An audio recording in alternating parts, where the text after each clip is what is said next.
முடியாது. அந்த ஒழுக்கத்தை நீங்கள் கடைப்பிடிச்சிங்க, அது ரொம்ப ரொம்ப சந்தோஷம் எனக்கு. இது அப்படியே மெயின்டைன் பண்ணீங்க. அண்ட் இந்த ஒரு விழா, ரசிகர்களை சந்திக்கும் இந்த விழாவை ஏற்பாடு பண்ணி அதை கரெக்டாக நிர்வகித்த நம்ம சுதாகருக்கும் அண்ட் இவங்களுக்கெல்லாம் ஒரு நாயகனாக இருந்த என்னுடைய அருமை நண்பர், என்னுடைய உயிருக்கும் மேலான முரளி பிரசாத் அவர்களுக்கும், சிவராமகிருஷ்ணன் அவர்களுக்கும், பாபா அவர்களுக்கும், அனைத்து ராகவேந்திரா மண்டப ஸ்டாஃபுக்கும் என்னுடைய மனமார்ந்த நன்றியை தெரிவித்துக் கொள்கிறேன். அண்ட் இங்கே பக்கத்தில் இருக்கிற நெய்பர்ஸுக்கெல்லாம் கொஞ்சம் ப்ராப்ளமாக இருக்கும், அவங்களும் ஒத்துழைச்சதுக்கு அவங்களுக்கும் நன்றி தெரிவித்துக் கொள்கிறேன். நம்ம ஜிம் பாய்ஸ் அவங்களுக்கு, அண்ட் முக்கியமாக போலீஸ் டிபார்ட்மெண்ட் அவங்க கொடுத்த ஒத்துழைப்பு நான் மறக்கவே முடியாது. அவங்களுக்கு என் மனமார்ந்த நன்றியை தெரிவித்துக் கொள்கிறேன். அப்புறம் நம்ம மீடியா சகோதரர்கள் என்ன விரட்டி ஏன்னா அவங்க பாசுங்க அவங்களே விரட்டுறாங்க, இவங்க நம்மளே விரட்டுறாங்க.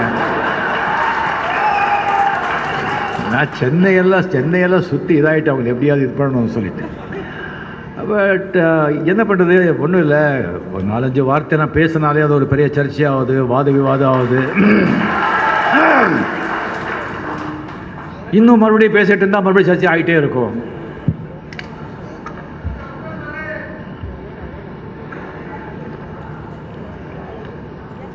அதுக்காக ஊடகங்கள் மீடியா தயவு செஞ்சு நான் அவாய்ட் பண்ண தப்பாக நினைக்க வேண்டாம். நான் சொல்கிறதில்லை, இங்கே சொல்லிடுறேன். அதுக்கப்புறம் ஒன்றும் இல்லை, நேரு வரும்போது நான் சொல்கிறேன். இந்த இதில் நம்ம பேசும்போது ஃபஸ்ட் டே நான் பேசும்போது ஒரு 4 வார்த்தை அது என்னுடைய ரசிகர்களுக்கு நான் சொன்னது. நான் அரசியலுக்கு ஒரு வேளை வந்தால் நீங்கள் எப்படி இருக்கணும் அப்படின்னு சொன்னது இவ்வளோ பெரிய ஒரு சர்ச்சையாக வாத விவாதமாக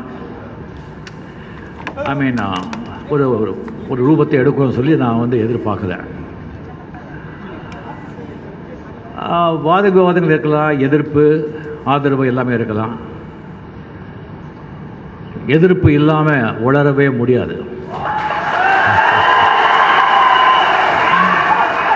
அது அரசியல் எதிர்ப்பு தான் மூலதனம்.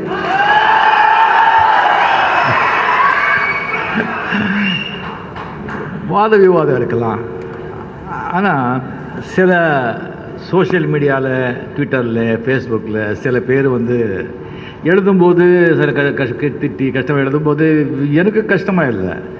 நம்ம தமிழ் மக்கள் ஏன் இவ்வளோ கீழ்த்தனமாக போயிட்டாங்க, வார்த்தைகளை யூஸ் பண்ணுறது அப்படிங்கிறது தான் ஒரு ஒரு வருத்தம். ஒரு அது முதல்ல நான் ஒன்று கிளியர் பண்ண சொல்கிறேன். ஒன்று மட்டும் கிளியர் பண்ணணும். நான் ரஜினிகாந்த் தமிழனா, அவர் தமிழரா அப்படிங்கிற கேள்வி வருது. எனக்கு இப்போ 67 வயசு ஆகுது. 23 ஆண்டு தான் நான் கர்நாடகத்தில் இருந்தேன். 44 ஆண்டுகள் தமிழ் மக்கள்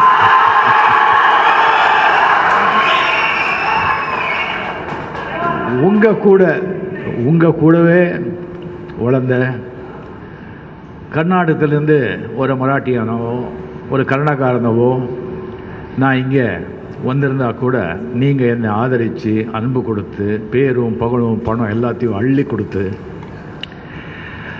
என்னை நீங்கள் தான் தமிழனே ஆக்கிட்டீங்க. ஸோ நான் பச்சை தமிழன். எங்கள் மூதார் எங்கள் அப்பா எல்லாம் நாச்சிக்குப்பம் கிருஷ்ணகிரியில் பிறந்தது ஆல்ரெடி சொல்லியிருக்கேன் நான். நீங்கள் என்னை எங்கேயாவது போ, இங்கேருந்து வெளியே போ அப்படின்னு சொன்னால் தூக்கி போட்டால் நான் இமயமலையில் போய் தான் விழுவேன், தவிர வேறு எந்த மாநிலத்தில் போய் விட மாட்டேன்.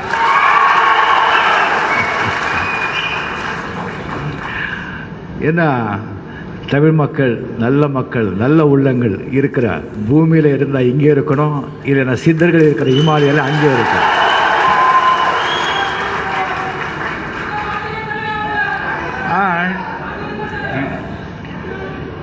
வந்து ஏன் நான் வந்து உங்களால் என்னை வாழ வைக்கும் தெய்வங்கள் நீங்கள் என்னை வாழ வச்சிங்க, நான் நல்லா இருக்கேன். என்னை வாழ வச்ச தெய்வங்கள் நல்லா இருக்கக்கூடாதா? என்ன மாதிரி அவங்களும் நல்லா இருக்கக்கூடாதா? அப்படி நினைக்கிறதுல என்ன தப்பு இருக்குன்னு சொல்லி எனக்கு தெரியல. சரி, அதுக்கு வந்து நீ என்ன, மற்றவங்க இருக்காங்க, நீ என்ன கரெக்ட் பண்ணுறது அப்படின்னு சொன்னால், எஸ் இருக்காங்க. அருமை தளபதி மு.க. ஸ்டாலின் அவர்களுடைய நெருங்கிய நண்பர், நல்ல திறமையான நிர்வாகி. சார் அடிக்கடி சொல்லுவார், அவருக்கு மட்டும் ஃப்ரீ ஹேண்டு கொடுத்தா ரொம்ப நல்லா செயல்படுவார், ஃப்ரீ ஹேண்ட் கொடுக்க மாட்டார் அப்படின்னு. அன்புமணி ராமதாஸ் நல்ல படித்தவர், நல்ல விஷயம் தெரிஞ்சவர், மாடர்னாக திங்க் பண்ண வேண்டியவர், உலகமெல்லாம் சுற்றி இருக்கிறவங்க, நல்ல கருத்துக்கள், நல்ல பிளான்ஸ் எல்லாம் வச்சுருக்காங்க. திருமாவளவன் ஒரு தலித்துக்கு நல்ல ஆதரவாக நல்ல குரல் கொடுத்து உழைச்சிட்ருக்காங்க. சீமான் போராளி, அவருடைய சில கருத்துக்களை கேட்டு எல்லாம் பிரமிச்சு போயிருக்கேன். அந்த மாதிரி இருக்காங்க தேசிய கட்சிகள் எல்லாம் இருக்காங்க. பட் சிஸ்டம் கெட்டு போயிருக்க, சிஸ்டம் கெட்டு போயிருக்க, ஜனநாயகமே கெட்டு போயிருக்க, அரசியல் பற்றி ஜனநாயக பற்றி மக்களின் மன ஓட்டமே சேஞ்ச் ஆகிருக்க. ஸோ சிஸ்டமை சேஞ்ச் பண்ணணும். ஜனங்களுடைய மன ரீதியை வச்சு சிந்தனை ஓட்டத்தை சேஞ்ச் பண்ணணும், ஒரு மாற்றத்தை உண்டாக்கணும். அப்போதான் நாடு உருப்படும். அது எல்லாரும் சேர்ந்து பண்ண வேண்டியது. இதில் ஏதாவது தப்பு இருந்தால் எனக்கு. இன்னொன்று, இந்த வழிதளங்கள் எல்லாம் நீங்கள் பேசுகிறாங்க, பண்ணுறாங்க, அது தயவு செஞ்சு என் ரசிகங்க யாருமே அது வந்து நீங்கள் அஃபெக்ட் ஆக வேண்டாம். ஏன்னா எதிர்ப்பு இருந்தால் தான் நம்ம வளர முடியும். ஒரு செடி வளர்க்கணும்னு சொன்னால் முதல்ல குழி தோண்டுறோம்.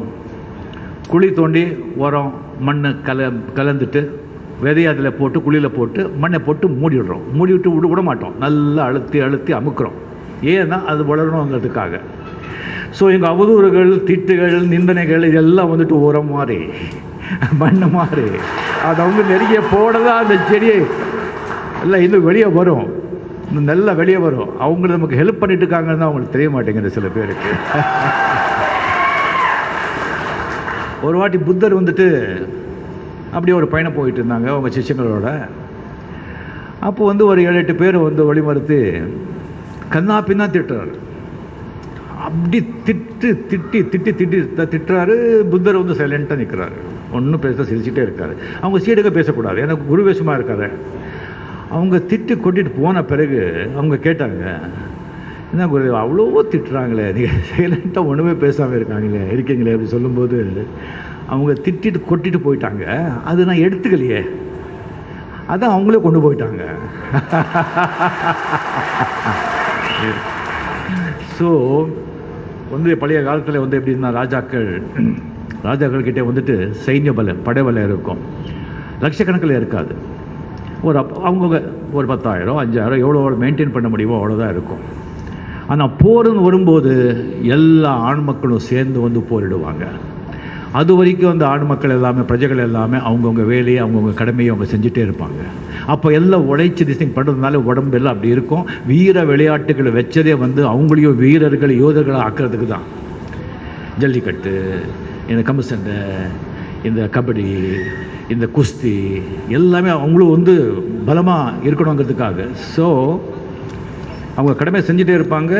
போர் வரும்போது எல்லாரும் இறங்கி அவங்க மண்ணுக்காக, மானத்துக்காக அந்த எல்லாரும் போராடுவாங்க போர் வரும்போது. அந்த மாதிரி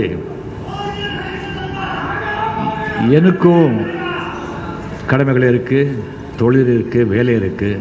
உங்களுக்கும் கடமைகள் இருக்குது, தொழில் இருக்குது, வேலை இருக்குது.